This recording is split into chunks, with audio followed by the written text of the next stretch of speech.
ಚಿಕ್ಕಬಳ್ಳಾಪುರ ಕ್ಷೇತ್ರದ BJP ticket ಮಾಜಿ ಸಚಿವ ಡಾಕ್ಟರ್ ಕೆ ಸುಧಾಕರ್ ಅವರ ಪಾಲಾಗಿದೆ. ಅವರಿಗೆ ಟಿಕೆಟ್ ಅನೌನ್ಸ್ ಆದ ಬೆನ್ನಿಗೆ ಅವರು ಗೆಲ್ಲೋದಕ್ಕೆ ಬೇಕಾದಂತ ಪ್ರಯತ್ನಗಳನ್ನು ಶುರು ಮಾಡಿದ್ದಾರೆ. ಈ ಮಧ್ಯೆ ಅವರು ಮಾಧ್ಯಮರ ಜೊತೆ ಮಾತನಾಡಿದ್ದಾರೆ. ನರೇಂದ್ರ ಮೋದಿ ಅವರ ಕಾಲದಲ್ಲಿ ನನಗೆ ಅವಕಾಶ ಸಿಕ್ಕಿದ್ದು ಸೌಭಾಗ್ಯ. ಜೆಡಿಎಸ್ ಮತ್ತು ಬಿಜೆಪಿ ಹಾಲು ಜೇನ್ನಂತೆ ಕೆಲಸ ಮಾಡುತ್ತೆ.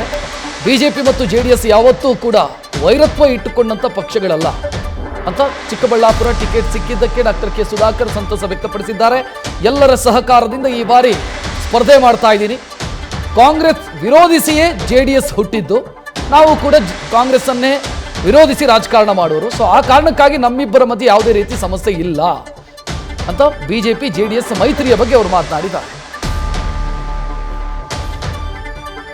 ಇವತ್ತು ಇಡೀ ಚಿಕ್ಕಬಳ್ಳಾಪುರ ಲೋಕಸಭಾ ಕ್ಷೇತ್ರವನ್ನು ಭಾರತದ ಭೂಪಟದಲ್ಲಿ ಒಂದು ಅತ್ಯಂತ ಮಾದರಿ ಲೋಕಸಭಾ ಕ್ಷೇತ್ರ ಮಾಡಲಿಕ್ಕೆ ಅಭಿವೃದ್ಧಿ ದೃಷ್ಟಿಕೋನದಿಂದ ಪ್ರಾಮಾಣಿಕ ಪ್ರಯತ್ನ ಮಾಡ್ತೇನೆ. ತಾಯಿ ಭಾರತಾಂಬೆಯ ಸೇವೆಯನ್ನು ಅದರಲ್ಲಿ ಕೂಡ ಮಾನ್ಯ ನರೇಂದ್ರ ಮೋದಿಯವರು ಪ್ರಧಾನಮಂತ್ರಿಗಳಾಗಿರ್ತಕ್ಕಂಥ ಈ ಕಾಲಘಟ್ಟದಲ್ಲಿ ನನಗೆ ಈ ಒಂದು ಅವಕಾಶ ಸಿಕ್ಕಿರೋದು ನನ್ನ ಜನ್ಮಗಳ ಒಂದು ಸೌಭಾಗ್ಯ ಅಂತ ನಾನು ಭಾವಿಸಿದ್ದೇನೆ.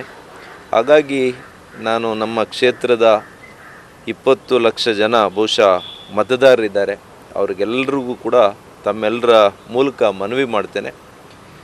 ಚಿಕ್ಕಬಳ್ಳಾಪುರ ವಿಧಾನಸಭಾ ಕ್ಷೇತ್ರದ ಅಭಿವೃದ್ಧಿಯನ್ನು ತಾವು ನೋಡಿ, ಇವತ್ತು ಸುಧಾಕರ್ ಅಂದರೆ ಯಾವ ರೀತಿ ಅಭಿವೃದ್ಧಿ ಮಾಡ್ತಾರೆ ಅನ್ನುವಂಥದ್ದನ್ನು ತಾವು ಕಾಣ್ಬೋದು. ಅದು ಇಡೀ ಲೋಕಸಭೆಗೆ ನಾನು ವಿಸ್ತರಿಸುವಂಥ ಪ್ರಾಮಾಣಿಕ ಪ್ರಯತ್ನ ನಾನು ಮಾಡ್ತೀನಿ ಅಂತೇಳಿ ಅವರಲ್ಲಿ ಎಲ್ಲರಲ್ಲಿ ಕೂಡ ನಾನು ಮನವಿಯನ್ನು ಮಾಡ್ತೇನೆ. ಅಲ್ಲಿ ಜೆಡಿಎಸ್ ದೊಡ್ಡ ಮಟ್ಟದ ಓಟಿದೆ, ಅವ್ರ ಬೆಂಬಲ ಹೇಗೆ ಪಡಿತೀರಿ? ಸ್ಥಳೀಯ ಮುಖಂಡರು ವಿಶ್ವಾಸ ಪಡ್ಕೊಳ್ತೀರಾ? ಕುಮಾರಸ್ವಾಮಿ ಅವರು ಏನು ಹೇಳ್ತಾರೆ ಬಗ್ಗೆ? ಖಂಡಿತವಾಗಿಯೂ NDA ಇವತ್ತು BJP ಮತ್ತು JDS ಮೈತ್ರಿ ಆದಮೇಲೆ ಸ್ವಾಭಾವಿಕವಾಗಿರ್ತಕ್ಕಂಥ ಒಂದು ಮೈತ್ರಿ ಇದು. ಏಕೆಂದರೆ BJP ಮತ್ತು JDS ಎಂದೂ ಕೂಡ ಪರಸ್ಪರ ವೈರತ್ವ ಇರತಕ್ಕಂಥ ಪಕ್ಷಗಳಲ್ಲ.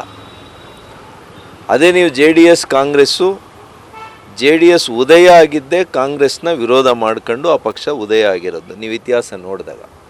ಹಾಗಾಗಿ ಸ್ಥಳೀಯ ಕಾರ್ಯಕರ್ತರಿರ್ಬೋದು, ಉನ್ನತ ಮಟ್ಟದ ನಾಯಕರುಗಳಲ್ಲಿ ಆ ಎರಡು ಪಕ್ಷಗಳ ಜೊತೆ ಸಮನ್ವಯತೆ ಬರೋದೇ ಇಲ್ಲ. ಆದರೆ ಇದು ನ್ಯಾಚುರಲ್ ಅಲಯನ್ಸ್ BJP ಮತ್ತು JDS. ಹಾಗಾಗಿ ನನಗೆ ಸಂಪೂರ್ಣ ವಿಶ್ವಾಸ ಇದೆ, ಇಡೀ ರಾಜ್ಯದಲ್ಲಿ ನಾವು ಹಾಲು ಜೇನಿನಂತೆ ಇವತ್ತು ಬೆರೆತು ಕೆಲಸ ಮಾಡುವಂಥದ್ದಾಗ್ತದೆ.